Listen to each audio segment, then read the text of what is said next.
धर्मनगरी कुरुक्षेत्र के उमरी गांव में किशोरी से वेश्यावृत्ति करवाने के मामले पर संज्ञान लेते हुए राज्य महिला आयोग की सदस्य बोली, कछुआ भी कुरुक्षेत्र पुलिस की जांच से तेज चलता है। पुलिस को लगाई कड़ी फटकार, कहा इतना बड़ा स्कैंडल की माथा पीटने को जी करता है।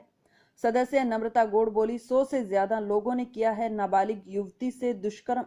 पुलिस के ढुलमुल रवैये पर उठाए सवाल और जांच में लापरवाही बरतने वाले अधिकारियों के खिलाफ कड़ी कार्रवाई के दिए संकेत। महिला पुलिस अधीक्षक और महिला डीएसपी मामले की जांच कर रही हैं, लेकिन फिर भी नतीजा सिफर हो तो फटकार तो बनती है। और आज कुरुक्षेत्र जिले के उमरी में नाबालिग से गैंगरेप मामले की जांच करने पहुंची राज्य महिला आयोग की सदस्य नम्रता गौड़ ने तो यहां तक टिप्पणी कर डाली कि कछुआ भी कुरुक्षेत्र पुलिस की जांच से तेज चलता है। उन्होंने कहा कि 100 से अधिक बार लड़की से दुष्कर्म हुआ, लेकिन जांच में इतनी खामियां हैं कि माथा पीटने को जी करता है। उन्होंने कहा कि घटना में जो गाड़ी इस्तेमाल की गई उसकी रिकवरी नहीं की गई। नम्रता गौड़ के अनुसार लड़की को जो नशे के इंजेक्शन लगाए गए वह नशे के इंजेक्शन कहां से आए, इस बात की जांच नहीं की गई। उन्होंने कहा कि इतने संवेदनशील मुद्दे पर कुरुक्षेत्र पुलिस ने इतनी संवेदनशीलता बरती कि कुछ कहने की बात ही नहीं। उन्होंने कहा कि यह तो एक बहुत बड़ा स्कैंडल है और इस मामले में आरोपियों के खिलाफ विस्तृत रिपोर्ट बनाकर कार्रवाई की मांग की जाएगी। साथ ही गौड़ ने तरावड़ी गैंगरेप मामले में बोलते हुए कहा कि झूठी शिकायत देने वाले और शिकायत देकर मुकरने वाले शिकायतकर्ताओं पर भी महिला आयोग कार्रवाई करेगा। आपको बता दें कि 20 जनवरी 2020 को कुरुक्षेत्र के गांव उमरी से एक नाबालिग युवती लापता हो गई थी, जिसकी 30 जनवरी को रिपोर्ट गुमशुदगी की दर्ज की गई, लेकिन 19 मई 2020 को यह लड़की बरामद हुई। मालूम हुआ कि उस लड़की को अगवा कर नशे का इंजेक्शन लगवाकर जबरन वेश्यावृत्ति के धंधे में धकेल दिया गया था और सैकड़ों लोगों ने उससे बलात्कार किया था। किसी तरह से भागकर उसने अपने घर पहुंचकर व्यथा सुनाई और तब पुलिस ने मामला दर्ज किया, लेकिन ढुलमुल रवैये के कारण सभी लोगों को काबू नहीं किया गया। अब जहां मामले ने तूल पकड़ लिया है, वहीं सरकार के बेटी बचाओ बेटी पढ़ाओ अभियान पर भी सवाल उठ रहे हैं। इतना ही नहीं, कुरुक्षेत्र पुलिस की भी जमकर किरकिरी हो रही है। कुरुक्षेत्र मीडिया के लिए कुरुक्षेत्र से राजेंद्र स्नेही की रिपोर्ट। एफआईआर 30/1 को हुई थी और ये 27 तारीख को अपने घर से चली गई थी। घर से जाने का कारण इस बच्ची ने ये बताया कि मेरी मम्मी से जैसे झगड़ा हो जाता है या कोई लड़ाई, तो मम्मी ने एक थप्पड़ एक डंडा मार दिया था, तो पास के फार्म हाउस पे ये चली गई जैसे। तो वहाँ पर जो बिंटू है उसके पिताजी वहाँ पर थे, जिन्होंने कि बिंटू को बुलाया, जो एक लड़का है फार्म हाउस पे जो भी जिनके यहाँ ये काम करते हैं। तो बिंटू आया और उसका साथ में एक साला आया निक्सन और उसका एक दोस्त आया। आप देखिए, इन लोगों ने मतलब जो इसको बेहोशी का इंजेक्शन दिया या जबरन जैसे इसको मुंह बांधकर इसको जैसे भी लेकर गए तो वो किसी लड़की हालांकि बहुत सहमी हुई है और अभी भी हालांकि मुझे ऐसा लग रहा है कि कुछ शायद उस स्टिग्मा से निकली है, लेकिन वो बिल्कुल अनपढ़ है, जिसके कारण वो उसको तारीख और दिन ये इतने ज़्यादा उसको नहीं पता है। और उसको किसी होटल का नाम मैं कहूँगी शायद उसको इतना ज़्यादा कंफर्म नहीं है कि मैं यहाँ पर गई। तो उसने बताया कि मैं लक्की होटल में गई, वहाँ पर मतलब ये लोग लेकर गए थे मुझे, और वहाँ पर इन तीनों ने गलत काम किया। गलत काम करने के बाद इन लोगों ने काजल नाम की एक महिला को बुलाया और उसके स्पुर्द इन्होंने कर दिया। और जो काजल नाम की महिला है वो इसको आगे आप समझ लीजिए बहुत बुरा लगता है बोलने में कि इसको वेश्यावृत्ति के धंधे में इसने धकेल दिया। और ये जो काजल है इसने पहले कुछ दिन अपने घर पर रखा, उसके बाद में यूपी लेकर गई, यूपी से लुधियाना लेकर गई, उसके बाद में फिर से ये अपने घर पर आ गई। और इस दौरान जो बच्ची बताती है कि कभी कभी तो हर रोज़ और कभी कभी एक दिन छोड़कर दिन के अंदर कम से कम 4 या 5 बंदे हर रोज़ आते थे जो इसके साथ गलत काम करते थे। और ये गलत काम करने के लिए मतलब जिस तरह इसको कई बार नींद की गोलियां भी खिलाई गई, इंजेक्शन भी लगाए गए और इस तरह से नशा करवा कर इसको ज़बरदस्ती रोका गया था।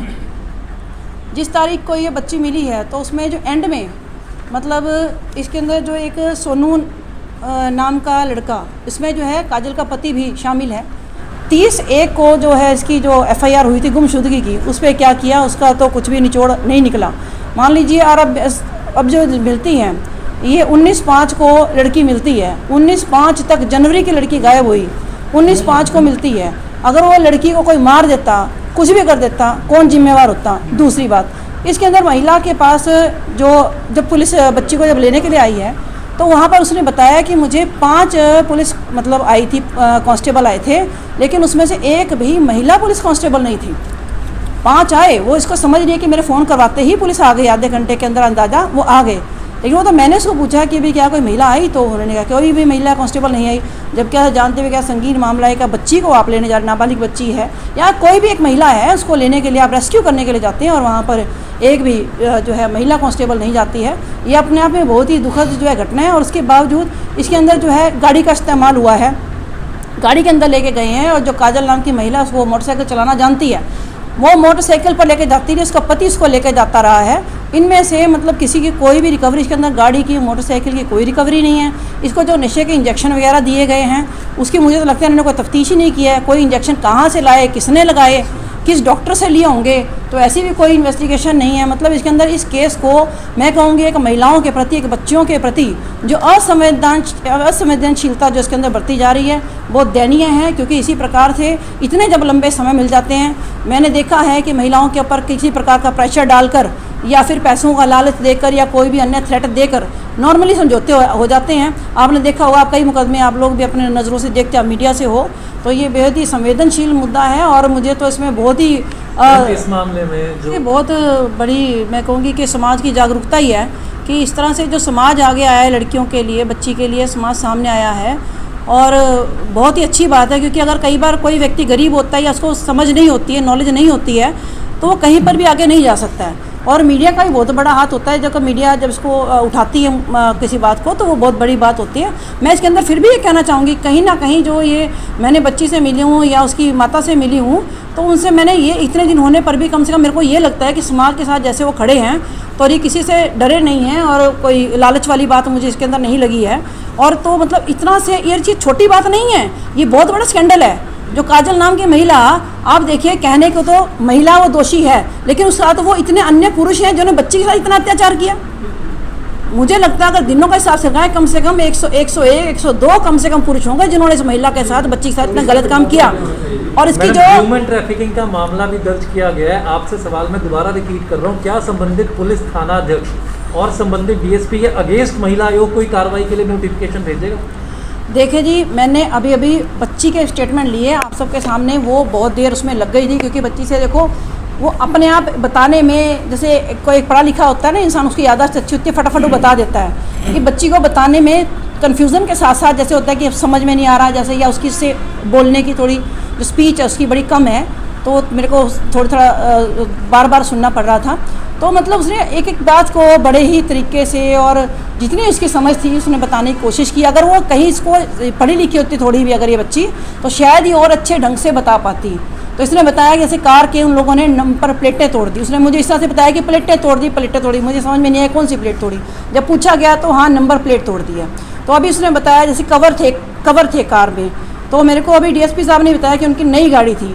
अब नई गाड़ी थी, मैंने उनके सामने ही पूछा कि नई गाड़ी थी, बच्ची के कवर कैसे थे? भाई पॉलीथीन थे, शीशे पे कवर थे। उन्होंने कहा सीट पे भी थे जी और उस पर भी थे। होगी नई गाड़ी, मतलब लेकिन बच्ची को आप किसी को किडनैप करते हो, किसी चीज़ पे तो करोगे, कोई तो व्हीकल होगा, चाहे साइकिल पे भी करे, कोई तो व्हीकल होगा। रिकवर क्या हुआ? आज तक कुछ भी नहीं। आप कार्रवाई करेंगे? महिला आयोग की जो आपकी टीम आई है, कोई पुलिस पे कार्रवाई होगी या कोई लेटर लिखेंगे? बिल्कुल लिखेंगे, हम इसकी विस्तृत रिपोर्ट बनाएंगे और ये रिपोर्ट को हम भेजेंगे। कछुआ भी शायद तेज चलता होगा ये केस में। तो किस अधिकारी के अगेंस्ट आप लिखेंगे इसमें?